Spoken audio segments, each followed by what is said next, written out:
স্বাদ নয়, তার মাকে হত্যা করে ডিপ ফ্রিজে রেখেছিল ভাড়াটিয়া। সাদিকুল ইসলাম বগুড়ার শেরপুর থেকে। বগুড়ার দুপচাচিয়ায় গৃহবধূকে হত্যার পর ডিপ ফ্রিজে রাখার ঘটনাটি নতুন মোড় নিয়েছে। পুলিশ বলছে, নিহতের ছেলে সাদ বিন আজিজুর নয়, বাড়ির ভাড়াটিয়ায় এ হত্যাকাণ্ড ঘটিয়েছে। এ ঘটনায় শুক্রবার 15 নভেম্বর সকালে 3 জনকে গ্রেপ্তার করেছে দুপচাচিয়া থানা পুলিশ। পুলিশ জানায়, হত্যাকাণ্ডের সময় ওই বাসা থেকে খোয়া যাওয়া মোবাইল ও ওয়াইফাই রাউটারের সূত্র ধরে বাসার ভাড়াটিয়া মাবিয়া আক্তারকে গ্রেপ্তার করা হয়।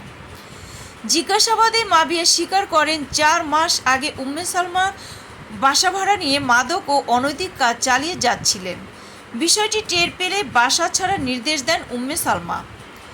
ভাড়ার পাওনা টাকা সহ বিভিন্ন ইস্যুতে ক্ষুব্ধ হন মাবিয়া।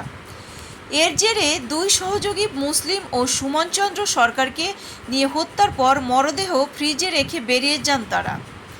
এর আগে রোববার 10 নভেম্বর দুপচাচিয়ায় বগুড়ার নওগাঁ আঞ্চলিক মহাসড়ক সংলগ্ন আজিজিয়া মঞ্জিল বাড়িতে খুন হন উম্মে সালমা।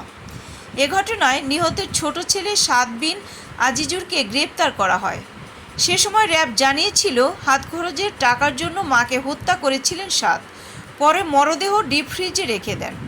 এ বিষয়ে বগুড়ার অতিরিক্ত পুলিশ সুপার সুমন রঞ্জন সরকার বলেন, আটকের পর মাবিয়া, সুমন ও মুসলিম উম্মে সালমাকে হত্যার কথা স্বীকার করে ঘটনার পুরো বিবরণ দিয়েছে।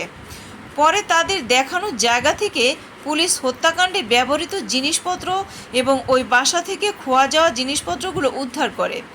বিকেলে তাদের 3 জনকে এ মামলায় গ্রেপ্তার দেখিয়ে স্বীকারোক্তিমূলক জবানবন্দি নেওয়ার জন্য বগুড়ার আদালতে নিয়েছে পুলিশ।